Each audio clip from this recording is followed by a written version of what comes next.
क्या आपने सोचा है 1949 में चीन दुनिया के सबसे गरीब देशों में था। आज वही चीन दुनिया की दूसरी सबसे बड़ी इकोनॉमी है। नमस्कार दोस्तों, 1949 में जो सबसे गरीब देश था, आज वो दुनिया की दूसरी सबसे बड़ी इकोनॉमी है। अब सवाल ये है कि चीन ने ऐसा क्या किया जो इंडिया नहीं कर पाया। क्या ये सिर्फ किस्मत थी या फिर कोई मास्टर प्लानिंग? तो आज की इस वीडियो में हम चीन के पूरे डेवलपमेंट मॉडल को फैक्ट और एनालिसिस के साथ समझेंगे और जानेंगे कि हमें क्या सीखना चाहिए और क्या सीख मिलती है। कैसे बना सुपर पावर चाइना 1949 से लेके आज तक। 1949 में जब चाइना आज़ाद हुआ और 1947 में भारत आज़ाद हुआ था, लेकिन चाइना आगे बढ़ गया। इस वीडियो में देखेंगे कि चीन की शुरुआत कहाँ से हुई, उन्होंने कहाँ से गलतियाँ की, उसके अंदर असली बदलाव कब आया और किसने की, और उसकी चाइना की सफलता के कारण क्या है। मोस्ट इम्पोर्टेंट, जब चाइना की सफलता के कारण क्या है। फिर इंडिया और चाइना का एनालिसिस भी करेंगे और लास्ट में ध्यान रखना, हमें ये देखेंगे कि हमें चाइना से क्या सीखना चाहिए। जब चाइना आज़ाद हुआ था तब देश की हालत बहुत ख़राब थी। गृह युद्ध जैसे हालात थे। 80% लोग किसान थे। फैक्ट्रियां ना के बराबर थी। गरीबी चरम पर थी। पढ़े लिखे लोग बहुत कम थे। तभी सत्ता में आए हमारे माओ से तुंग। जब गरीबी शानदार थी, बहुत ज़्यादा थी, तभी माओ से तुंग आए और माओ से तुंग ने ज़बरदस्त क्या की, बदलाव। चाइना का मतलब ही हो गया था कि पुअर नेशन, कि चाइना मीन्स पुअर नेशन। तभी हमारे 1949 में चाइना में नेता माओ से तुंग आता है और उसका दौर शुरू होता है। चाइना एक कम्युनिस्ट विचारधारा का आदमी था। चाइना क्या, माओ से तुंग। तो माओ से तुंग ने सबसे पहले उसने सामूहिक खेती को बढ़ावा दिया, यानी सरकार कंट्रोल करेगी कि क्या तो उगाना है और क्या बेचना है, सब कुछ सरकार कंट्रोल करेगी। कितना उगाना है, सब कुछ सरकार कंट्रोल करेगी। और कम्युनिस्ट विचारधारा के अकॉर्डिंग सभी लोगों को बराबर की नीति बनेगी। कोई अमीर नहीं, कोई गरीब नहीं, सभी बराबर है। देखो, सोच बड़ी अच्छी होती है, लेकिन एग्जीक्यूशन करने वाले कितना हो पाता है वो एक अलग बात होती है। एग्जीक्यूशन खराब हो गया तो ये फेल हो गई। अब इसके गलतियां क्या हो गई। माओ त्से ने बड़े दो एक्सपेरिमेंट किए थे। उसने दिया सामूहिक खेती, जिसको कम्यून भी कहते हैं। सब मिलकर काम करेंगे, सरकार बताएगी क्या उगाना है। पर उल्टा हुआ। क्या हुआ? उल्टा हो गया। ध्यान रखना, जब सभी मिलकर काम करते हैं कम्युनिस्ट विचारधारा के अकॉर्डिंग, उस पर लोगों को जमीन हक नहीं मिलता, तो उनको मेहनत करने का मोटिवेशन ख़त्म हो जाता है लोगों के बीच में। यानी मेहनत क्यों करें, जब सरकार सबको बराबरी देते हैं तो मेहनत क्यों करनी, कम मेहनत करो ना। इस कम मेहनत करेंगे तो इससे क्या हो गया, प्रोडक्शन गिर गया। चाइना का प्रोडक्शन गिर गया, और प्रोडक्शन तो गिरा 1959 और 61 के बीच में भयंकर अकाल पड़ गया। इसमें करोड़ों लोग इस अकाल में मर गए और चाइना बहुत पीछे चल गया। यहाँ पे हो गई। फिर एक और बदलाव आया था वहाँ पे, कल्चरल रिवॉल्यूशन। 1996 में माओ से तुंग ने कहा कि हम देश के अंदर पुराने विचार खत्म करेंगे, यानी जो पुरानी आदत है, पुराने विचार है, पूंजीवादी विचारधारा के जो लोग आ रहे थे। एक्चुअली क्या है कि ये माओ से तुंग के खिलाफ लोग आवाज़ उठाने लगे, क्योंकि गरीबी थी बहुत ज़्यादा, लोग मर रहे थे। तो ओपोजिशन को दबाने के लिए लोग कहते हैं कि इन्होंने कल्चरल रिवॉल्यूशन किया माओ से तुंग ने। इसमें उनको रेड गार्ड्स नामक एक संस्था बनाई, यानी वो स्वयंसेवक बनाया, और उन्होंने उनको बोला कि आप जहाँ भी जाओ, कहीं पूंजीवादी सोच वाला आदमी मिले, कहीं पुरानी विचारधारा वाला, पुरानी परंपरा वाला, पुरानी आदत वाला मिले, उसको दबा दो, उसको मार दो। इससे टीचर्स और साइंटिस्ट पर हमला हुआ, स्कूल कॉलेज को बंद कर दिया गया, रिसर्च बंद कर दी गई और यही चीन ने अपनी कीमती समय खो दिया। यानी 1966 से स्टार्ट होके लगभग 76 तक ये चला, ये कल्चर रिवॉल्यूशन। इसमें चाइना बहुत ज़्यादा पीछे चला गया और अपना कीमती समय खो दिया, पूरा सिस्टम ठप हो गया। अब आता है टर्निंग पॉइंट, यानी असली बदलाव आते हैं 1978 में। तब आते हैं डेंग सियांग, डेंग सियाओपिंग सियाओपिंग सियाओपिंग डेंग सियाओपिंग आते हैं। उनका फॉर्मूला था कि रिजल्ट इम्पोर्टेंट है। क्या इम्पोर्टेंट है? रिजल्ट, आइडियोलॉजी नहीं। हमें ऐसा नहीं करना है कि सभी को बराबर है, मेहनत नहीं हो पाती, सभी को बराबर हक दिया जाता है। कम्यून खेती बंद करनी चाहिए। और यहीं से चीन की डेस्टिनी बदली। डेंग बोले, डेंग का एक महत्वपूर्ण सेंटेंस याद रखना चाहिए हमें, मोस्ट इम्पोर्टेंट, कि बिल्ली काली हो या सफ़ेद, कि बिल्ली काली हो या सफ़ेद, अगर चूहे पकड़ते हैं तो वो अच्छी है। डेंग ये सियाओपिंग का कहना है कि बिल्ली काली हो या सफ़ेद कोई मतलब नहीं, यानी आइडियोलॉजी कैसे भी हो कोई मतलब नहीं, हमें चाहिए रिजल्ट। रिजल्ट देती है तो हमें वो आइडियोलॉजी पसंद है। और यहीं से विकास। डेंग सियाओपिंग कौन था? इसको आधुनिक चीन का वास्तुकार भी कहा जाता है और उसने 1998 से 1992 तक चीन पर शासन किया। उन्होंने एक गरीब चीन कृषि प्रधान देश को दुनिया की दूसरी सबसे बड़ी आर्थिक शक्ति बना दिया था डेंग सियाओपिंग ने। उन्होंने सबसे बड़ा बदलाव दिया, सुधार और खुलापन दिया, यानी उन्होंने पूंजीवादी विचारधारा को जगह दी अर्थव्यवस्था में। यानी कम्युनिस्ट, राजनीतिक रूप से वो कम्युनिस्ट बना, यानी वहाँ पे कोई लोकतंत्र नहीं, सिंगल पार्टी सिस्टम है, बट उन्होंने आर्थिक रूप से पूंजीवादी विचारधारा अपना दी।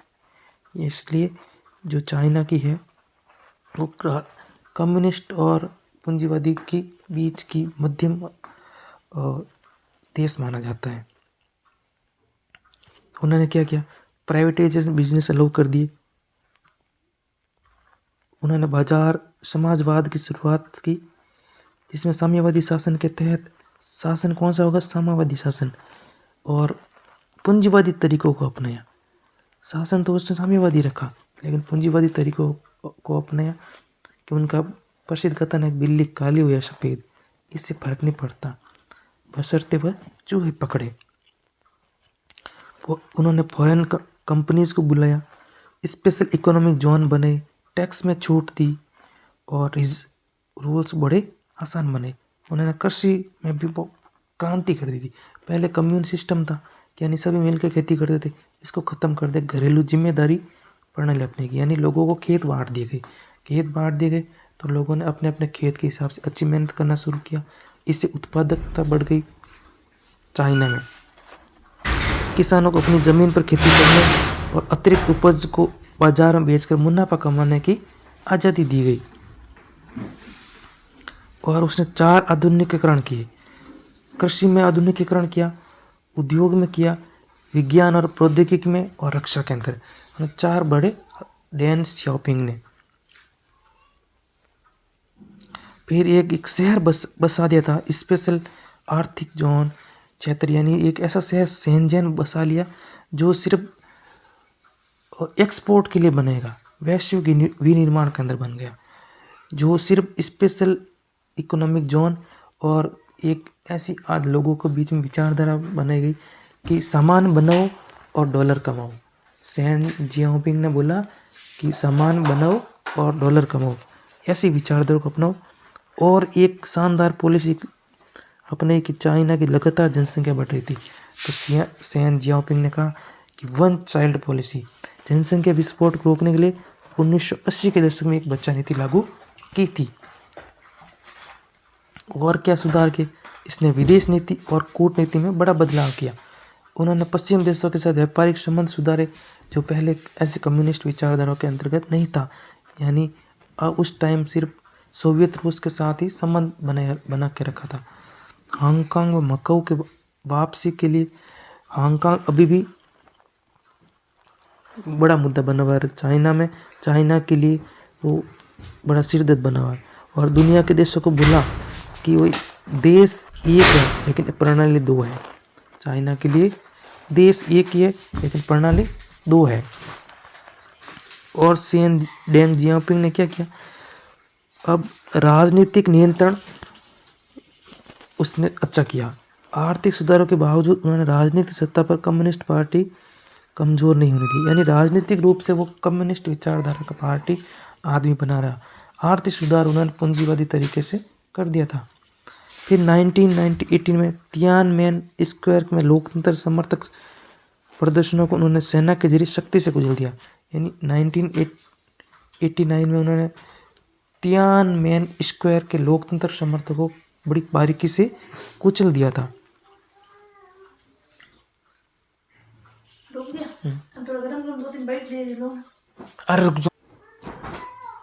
अब चाइना बना वर्ल्ड फैक्ट्री।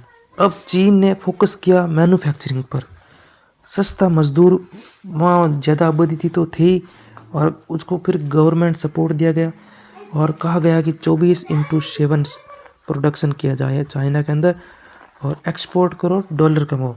तो दुनिया की बड़ी कंपनियां भारत में चाइना में आई। एप्पल, नाइकी, सैमसंग इत्यादि वर्ल्ड कंपनियां चाइना में आने लगी। अब चाइना का मतलब उस टाइम गरीबी था, अब चाइना का मतलब हो गया था वर्ल्ड फैक्ट्री। इतने बड़े 1978 में सुधार किए गए थे। अब China, why China won, China क्यों जीता? इसमें सबसे बड़ी रीजन है स्ट्रॉन्ग गवर्नमेंट। यानी वहाँ सिंगल पार्टी सिस्टम है तो वहाँ गवर्नमेंट से सिंगल है, मतलब वहाँ गवर्नमेंट चाहती है वैसा होता है। स्ट्रॉन्ग है गवर्नमेंट काफ़ी, तो जो भी डिसीजन लेती है वो पूरे, उसका कोई विरोध नहीं होता। और हमारे ओपोजिशन है तो कोई भी नीति का विरोध कर लेते हैं, लेकिन ऐसा उसमें नहीं है। और दूसरा इसका चाइना क्यों जीता कि उसने लॉन्ग टर्म प्लानिंग की। चाइना ने 1978 में जब उसने बड़े बदलाव किए, वो पोर्ट्स बनाए और रोड्स बनाए, बड़ी बड़ी ट्रेनें चलाई, मेट्रो वगैरह चले। फिर एक्सपोर्ट मॉडल, चाइना ने इंपोर्ट पर ध्यान नहीं दिया, एक्सपोर्ट ज़्यादा से ज़्यादा करने पर ध्यान दिया। और इस चीज़ पर भी ध्यान दिया कि स्किल्ड वर्कफोर्स बनानी है चाइना में। स्किल्ड वर्कफोर्स से ये चाइना दुनिया की फैक्ट्री बन सका। और चाइना में हेवी इन्वेस्टमेंट किया गया। मोस्ट इम्पोर्टेंट कि चाइना में हेवी इन्वेस्टमेंट किया गया। रिजल्ट क्या रहा? ट्रांसपोर्ट फास्ट हो गया, बिजनेस करना बहुत चीप हो गया था, यानी बहुत सस्ते तरीके से बिजनेस वहाँ स्टार्ट किया जा सकता।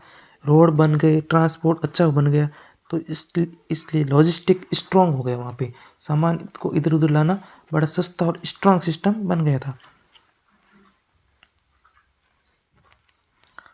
चाइना में छोटे मोटे प्रोटेस्ट हो तो उसको इग्नोर कर दिया गया, फास्ट डिसीजन लिए गए और लॉन्ग टर्म प्लानिंग की गई।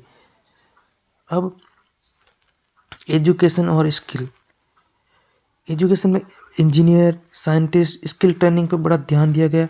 और पॉपुलेशन उसके पास शानदार थी तो चीप लेबर मिल गई उसको, और चीप लेबर के साथ साथ बड़ी आबादी होने के कारण ह्यूज वर्कफोर्स भी उस चाइना को मिल गया। अब चाइना की वर्तमान स्थिति क्या है? दुनिया की सेकंड लार्जेस्ट इकोनॉमी है चाइना, ध्यान रखना। फर्स्ट है यूएसए तो दूसरी है चाइना। अब दुनिया की टेक पावर कहलाता है चाइना। उसकी मिलिट्री पावर यूएसए के बाद दूसरी है, और कई कई मामलों में तो फर्स्ट नंबर भी आता है। और अब दुनिया में ग्लोबल इन्फ्लुएंस भी चाइना करने लगा है। का डार्क साइड, चाइना का डार्क साइड। अब ये सच ये भी है कि वहाँ फ्रीडम कम है, मीडिया पे कंट्रोल किया हुआ है, सर्विलांस की कमी है, ह्यूमन राइट इश्यू है वहाँ पे। यानी वहाँ लोगों को इतना कुछ भी नहीं गिना जाता। ऐसे छोटे मोटे मौत वगैरह हो जाए कर जाए तो उसको इग्नोर कर दिया जाए। इन्वायरमेंट डैमेज हो चुका है, वहाँ ज़्यादा फैक्ट्रियाँ होने से इन्वायरमेंट को बड़ी दिक्कत आई है। हम ये सबसे इम्पोर्टेंट ध्यान रखना कि ग्रोथ मिली है लेकिन फ्रीडम वहाँ पे कम, मतलब फ्रीडम कुर्बान भी हो गई है वहाँ पे। ग्रोथ तो मिली है लेकिन इससे फ्रीडम भी कमी हो गई। फ्रीडम के बिना ग्रोथ, अब ये बहुत बड़ा इश्यू है। अब इम्पोर्टेंट, इंडिया वर्सेस चाइना। अब इंडिया से कंपैरिजन करते हैं। चीन आगे कैसे निकल गया ये भी देखेंगे। चाइना ने मैन्युफैक्चरिंग पर जोर दिया, चाइना ने एक्सपोर्ट पर जोर दिया, चाइना ने फास्ट इंफ्रास्ट्रक्चर डेवलपमेंट किया। अब इंडिया ने क्या किया? इंडिया ने मैन्युफैक्चरिंग की जगह सर्विस सेक्टर पर जोर दिया और एक्सपोर्ट की जगह इंपोर्ट पर जोर दिया। और सिंगल पार्टी सिस्टम होने की वजह से चाइना ने फास्ट इंफ्रास्ट्रक्चर डेवलपमेंट किए और भारत में अलग अलग नीतियाँ, अलग अलग विचारधारा के लोग आए तो स्लो इंफ्रास्ट्रक्चर डेवलपमेंट हुआ।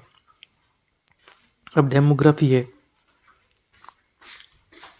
हमारे देश में, इंडिया में हम बड़े खुशनसीब है कि डेमोग्राफी है। तो डेमोक्रेसी स्लो है लेकिन लॉन्ग टर्म में ये बड़ी सेफ होती है। अब डेमोक्रेसी फैक्टर, चाइना के डेमोक्रेसी नहीं है तो फास्ट डिसीजन होते हैं और उसमें कोई प्रोटेस्ट करने वाला भी नहीं होता। और इंडिया में डेमोक्रेसी है तो स्लो डिसीजन होता है और फिर वो पब्लिक डिबेट में भी जाती है चीज़ें। अब इंडिया क्या सीखे? इंडिया को क्या सीखना चाहिए? चीन से हमें क्या सीखना चाहिए? चीन, उसने मैन्युफैक्चरिंग पर बड़ा जोर दिया है। भले ही वहाँ डेमोक्रेसी नहीं हो लेकिन हमें एक शानदार चीज़ सीख सकते हैं, वो है कि इंडिया को मैन्युफैक्चरिंग पर जोर देने की बहुत ज़्यादा ज़रूरत है। इंडिया को इस चीज़ की भी ज़रूरत है कि इंडिया अब इंफ्रास्ट्रक्चर पर बड़ा इन्वेस्टमेंट करे, यानी रोड बने जाए, ट्रेन के लिए बने जाए, बड़े बड़े पोर्ट्स बनाए जाए, हवाई अड्डा बनाए जाए, इस पर ध्यान दिया जाना चाहिए। और स्किल डेवलपमेंट किया जाए युवाओं को। अभी जैसे युवाओं को फैक्ट्रियों में नीड होती है मज़दूरों की, वैसे मज़दूर भी नहीं मिल पा रहे। स्किल्ड युवा बहुत ज़्यादा इम्पोर्टेंट। हालांकि अभी वर्तमान में मोदी सरकार ट्राई कर रही है, स्किल इंडिया अभियान ये चला रही है, लेकिन इतना अभी उसका इम्पैक्ट रिजल्ट नहीं दिखा। हमें इम्पोर्ट माइंडसेट से एक्सपोर्ट माइंडसेट अपनाना पड़ेगा, तभी इंडिया ग्रोथ कर पाएगा और चाइना का मुकाबला कर पाएगा। अब इंडिया को चाहिए कि वो लॉन्ग टर्म विजन बने, शॉर्ट टर्म नहीं, लॉन्ग टर्म 30-35 साल का विजन बने।